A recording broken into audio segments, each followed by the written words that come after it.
160 surfers registered for the competition in both junior and cadets divisions in the warm-up to next week's main event action when the world's top 30 surfers arrive in the Steel City. Those with a day off made their way to the beach to catch some of the action in 1.5 to 2 metre swells. Today the juniors battled it out for a berth in the quarter and semi-finals to be held next weekend as the curtain raiser to the BHP Steel International. Newcastle has proved over and over to be a good breeding ground for surfing talent, and local surfers Lee Holmes, Adam Player and Lewis Granger are expected to perform well.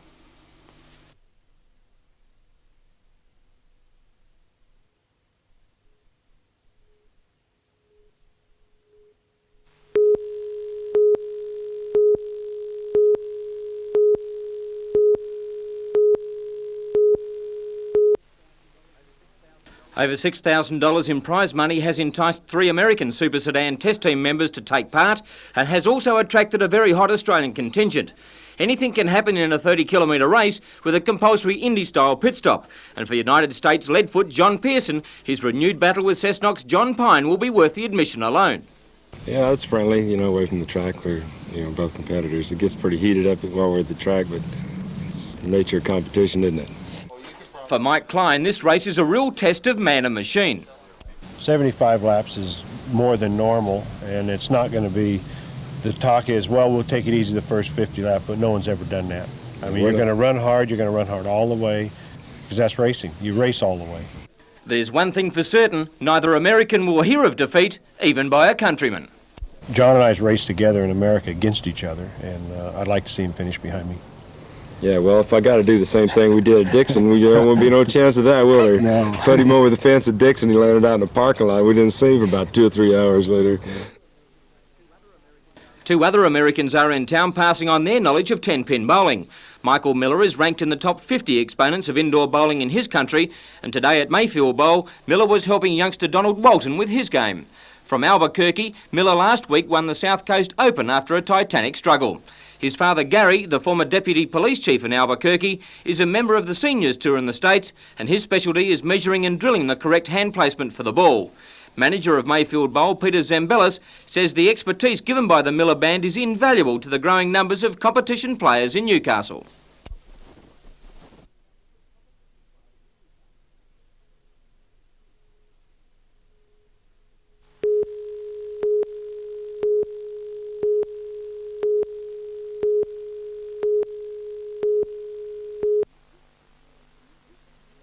This report, commissioned by Mr Keegan, sets out Newcastle's position in the wake of the state government's August budget. While New South Wales enjoyed a record boost to capital works funding, Newcastle actually went backwards. The situation is that we've got a 10.8 shortfall in what we received on the previous year. And we've also missed out, in my book, on some of the 11% that the state overall got. So in effect, our loss is quite considerable in capital works in this in the city of Newcastle. Armed with these figures, Mr Keegan met with the Premier this week to discuss Newcastle's capital works needs. He's now reasonably optimistic that high priority works like the rehabilitation of Throsby Creek have the support of Mr Greiner. Currently he's trying to pull together some funds for the Throsby Creek restoration. If he can get some funds together from, there's 3 ministers involved there, there's Environment, Natural Resources and Public Works. If he gets a little bit of money from each of those, we may well be able to get that well on the way in the coming year. But I am in his hands till the ministers respond to what funds they might have available.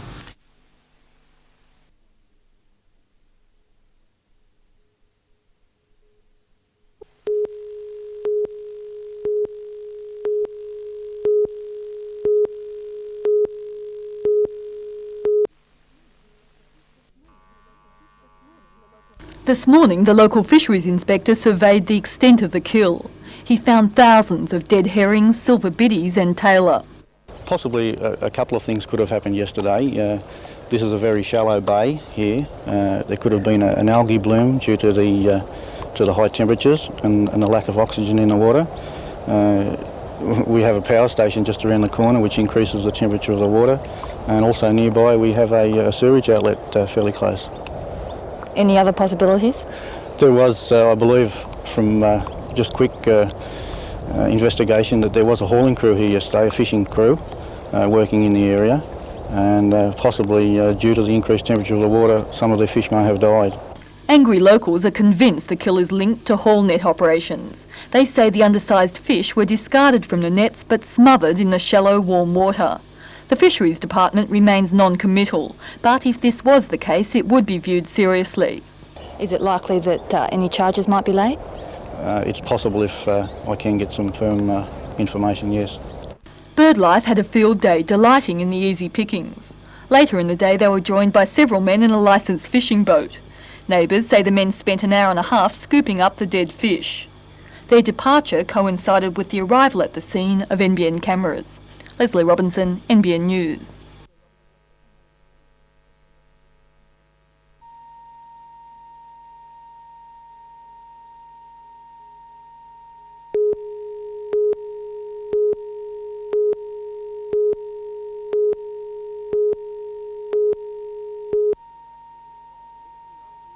Eddie Mioski is a sprightly 75-year-old who loves a chat, especially when you mention the two loves of his life, his wife of 52 years, Glad, and greyhound racing. And at the moment, Eddie and Glad are enjoying life to the full as owners and trainers of the darling of Wentworth Park, Elisa Bell. The Bell has just created history by winning the Young Stars Final and the Vic Peters Memorial. Now residing on an 8-hectare property at Patterson in the Lower Hunter Valley, the Mioski wanderings are legendary. Born at Wagga way back in 1914, Eddie Mioski fell in love with thoroughbred dogs at the tender age of 5. This continued until Eddie served his country in New Guinea during World War II with the 6th Machine Gun Regiment. Ed now has little hearing owing to a grenade accident while in the army. On his return to Glad and Temora, it wasn't long before he was back in the greyhound business, buying a dog at the club. Naming the new addition to the family wasn't easy. I was working at the Temora Club then, ex-services club, and they used to call me the Russian because of that name, see? So they said, what are you going to call this flaming puppy? I suppose some Russian name. I said, yeah, and the first only thing I could think of was Oshkosh. That sounds a bit like Russian. A succession of moves followed, Unanderra on the south coast, Rutherford near Maitland, back to Wagga and then to Narara on the central coast. It was here in the early 70s that Eddie and Glad seriously began racing and breeding. A Woolley Wilson litter provided the first in a line of brilliant greyhound bitches, and they have been named after Ed's granddaughter, Elisa Jane Hayward, who was confined to a wheelchair. With Elisa Jane winning 10 races, her daughter Elisa Gay 17 wins, and now her daughter Elisa Bell with 15 wins from 18 starts, the Mioskis have really made it from humble beginnings.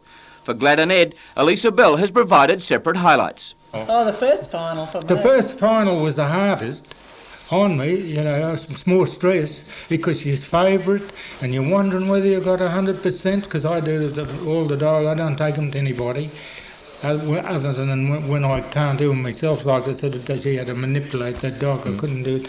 But all that stress, and when they make them favourite and they expect them to do well, that's what worried me.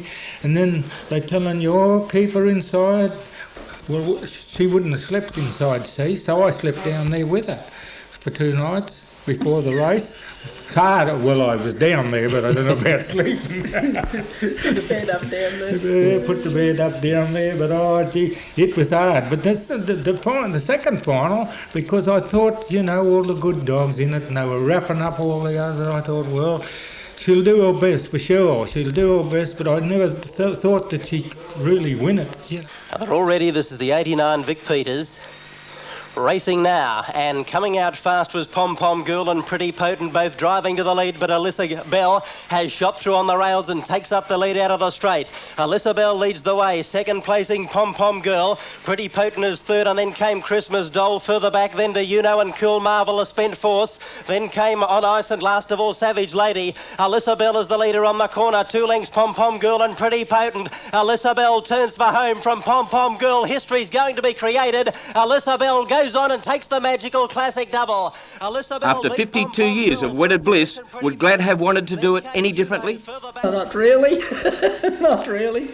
Because we've really, you know, dogs has been good to us now. Like, we've really got the prize at the when we're a bit old, but that doesn't Would it really matter if you had the prize or not? No, no. We'd still stuck together. For you, Ed, you've obviously got many, many thrills out of Greyhound racing, but you've obviously had a very supportive wife in the whole time too. Oh, I couldn't have done without it.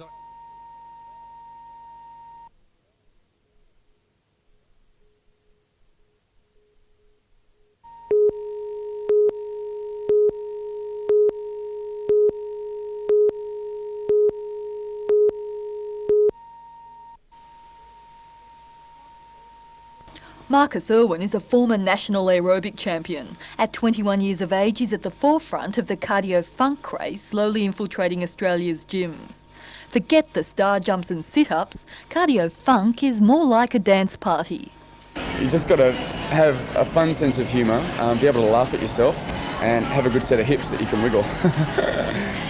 Once the so-called funk walk is mastered, there's no holding back on this high-energy variation of aerobics.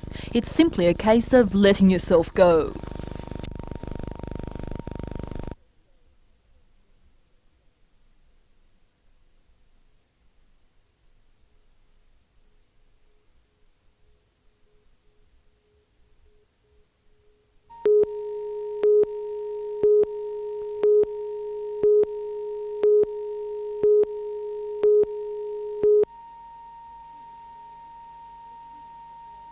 The queues that form for Marcus Irwin's classes are testimony to the growing appeal of the latest aerobics craze. Here at Newcastle's How's That Gym, 150 people eagerly awaited the arrival of the king of cardio funk. All seemed unfazed by the prospect of a solid 1.5-hour workout. They were in a mood to enjoy themselves at a party bound to get the heartbeat racing. Why are you dressed like that? Well, it's a beach party. It's raining outside, I had to swim here. Are you doing the class? You bet. I got some shoes, take the slippers off. So what are you expecting from cardio funk? I don't know. I wouldn't have a clue what I'm in for. So it's something different than aerobics. Aerobics is something that it's very organised, that you do 1, 2, 3, 4, 5, 6, 7, 8. But cardio funk is sort of, come on, let's get into it. Something you can have fun with. Looking forward to it? Sure am. Marcus Irwin is a former national aerobic champion. At 21 years of age, he's at the forefront of the cardio funk craze, slowly infiltrating Australia's gyms. Forget the star jumps and sit-ups, cardio funk is more like a dance party.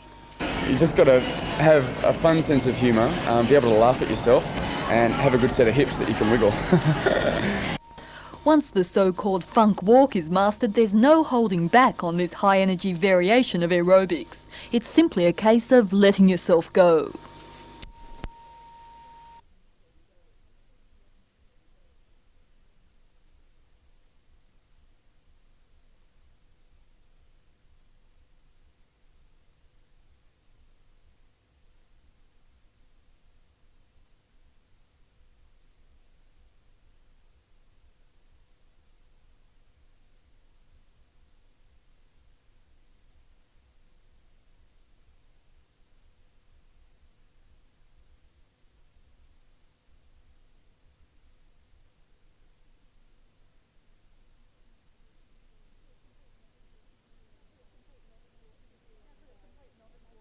Now, could a complete novice walk in here and make it through the class?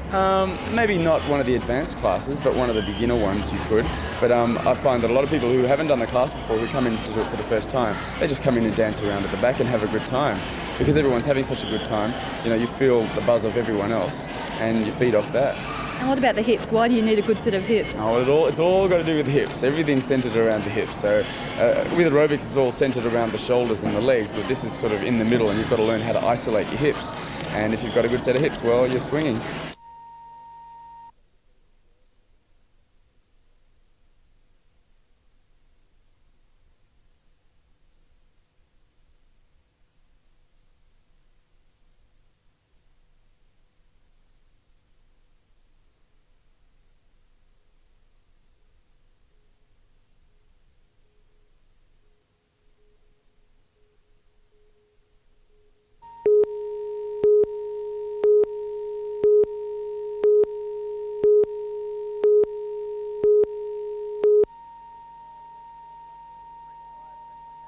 The brick fire station had one wall ripped out by the 100 km/h winds. It must have been a small tornado because it it really ripped through this area, and as you can see, the damage that it's done to our station. 2 tankers inside the shed only received minor damage, and early this morning the trucks were pulled from the rubble for clearing up work in the town. The owner of this house was lucky to still have his car and boat when a tree crashed just metres from the garage. Power lines and aerials were torn down in the winds as the storm struck haphazardly through the streets. This 10-metre tree was pulled roots and all from the ground, yet neighbouring houses were unaffected. Peter Ryan, NBN News.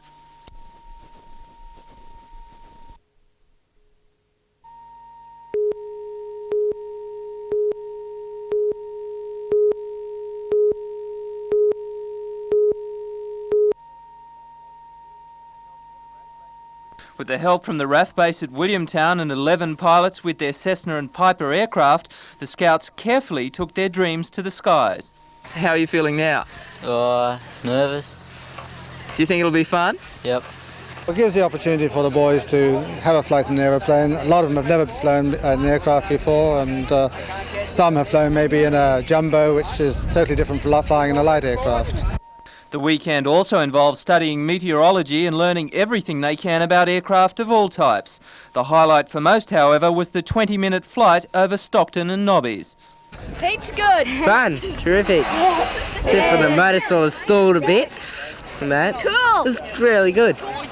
It's the largest gathering of Scouts in the Hunter for a decade, forming a small tent city on the RAF grounds. 1,000 tents and just 20 toilets.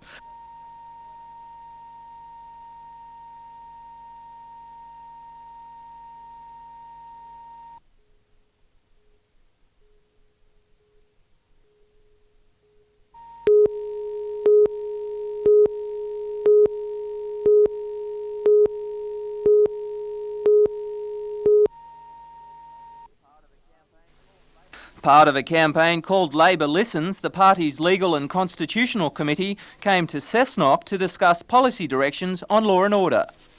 Well, we're here because we want to find out from the rank and file in the Cessnock electorate, particularly in this area, just what the grassroots are saying about the policy issues as we enter the 1990s. And although only a handful of rank-and-file members were there to listen, Shadow Attorney-General Paul Whelan called on the government to give more support for victims of crime. The Policy Committee is just one of 20 groups that is meeting at different electorates throughout the state.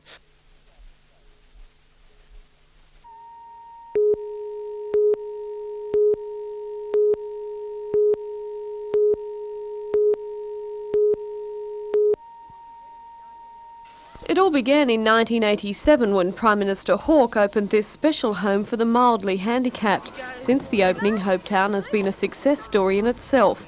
It boasts a 90% record of rehabilitating young boys and girls back into the general community, whether it be at school level or in the workforce. 3 students have gone on to sit for their school certificate. Today, funds were being gathered to help Hopetown continue its work, with a fete and a celebrity tennis tournament. For Foundation Director Bernie O'Hara, the amount of money raised was unimportant. We hope to raise in the order of 4,000 to 5,000, but the amount of money is unimportant. The important part is that the local community becomes involved in what the school is doing. The 27 residents of Hopetown helped as the ball people at the tennis event. Donnie Sutherland entertained the crowd with his wit and clever court coverage, while his partner Paula added a touch of glamour. Peter Hadfield looked fit enough to still compete in decathlons, and with his partner Lynn were the surprise packets of the day. And Jerry Sant double-dared everyone to beat himself and his partner Joan, and not even Julie and NBN's erratic left-hander Mike Rabbit could upset the 10 duo.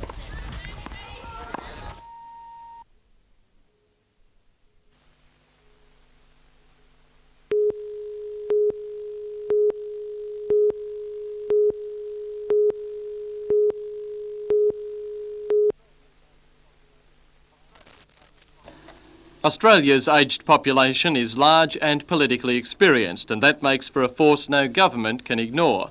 With an election in the wings, Federal Social Security Minister Brian Howe is visiting dozens of centres across the country, making sure his pension policies are understood. Today it was Curry. At the invitation of the retired mine workers, the Minister explained government plans and fielded questions. Labor's retirement incomes policy was announced in the August budget. It includes an increase in non-taxable income for pensioners and a clearer indication of when tax is paid. It also tables other benefits not due to come into being for several years. While parading the retirement policy as a plan to take the country into the next century, Minister Howe focused on encouraging pensioners to add to that. He says it's unrealistic to expect the government to provide at the level Australians now expect. Our plan in the longer term is that people should be able to top up their pension from their own savings. We are looking for people to supplement their pensions by their own savings, superannuation or annuities.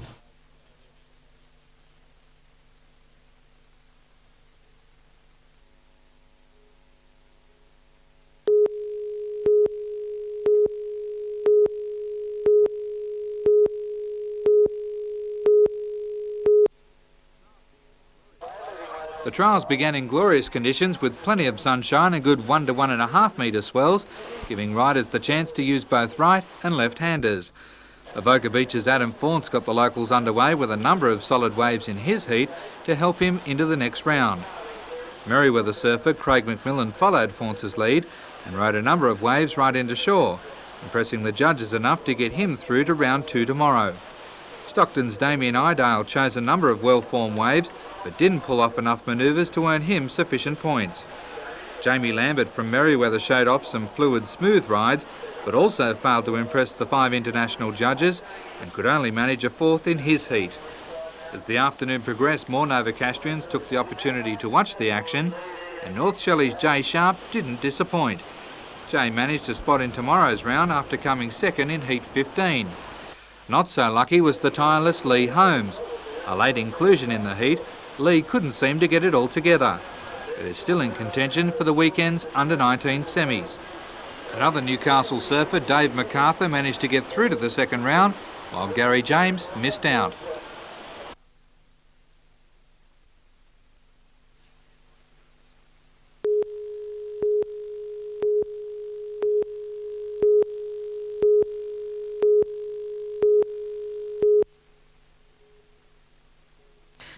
Amy may be tiny, but she's a real battler. She battled to prove doctors wrong when they said her mother Debbie, who has a 13-year-old son, could never have a second child.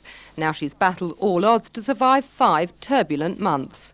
She suffers from congenital ichthyotic erythroderma, an extremely rare skin condition, so rare there is little medical knowledge available. Yes, it was only about 2 weeks ago where her doctor told us he wasn't real sure if she'd live long enough to start school, or we weren't even sure if she'd see this Christmas. And now we're getting a lot more hope as she's starting to put on weight. And with the support of the nursing staff here, that's starting to happen for us. Amy's skin continually peels off, with constant risk of infection, fluid loss and susceptibility to temperature changes. 3 weeks ago, she began having physiotherapy with special exercises and a purpose-made support to wean her from her normal fetal position. But she still weighs only 2.97 kilos, less than she did at birth. Her tender body needs frequent creams and soothing baths. She's learning to suck and by day bottle feeds on special formula. But at night she has to be tube-fed with 2-hourly checks to ensure she's receiving essential nutrients. There have been times when Debbie and Father Daniel nearly gave up. In the beginning, I was, because I didn't know whether I'd handle this. But then I looked at Amy and I thought, well, I never thought I'd have a little girl, something I always wanted. And I just thought, you know, we just got to fight for her and give her a life and for as long as she will be with us. The Stromiers' dream is to have Amy home for Christmas. Debbie says this air-conditioned ward at the Mater Hospital is to close over the break, and Amy may have to be moved to a section without temperature control. Now the hospital is helping them to install air conditioning in their home. But long term they need an air-conditioned car to transport Amy back and forth for hospital treatment, a luxury they just cannot afford. Their paediatrician says since Amy broke the rules by surviving this far, it's likely that one day she could lead a near-normal life.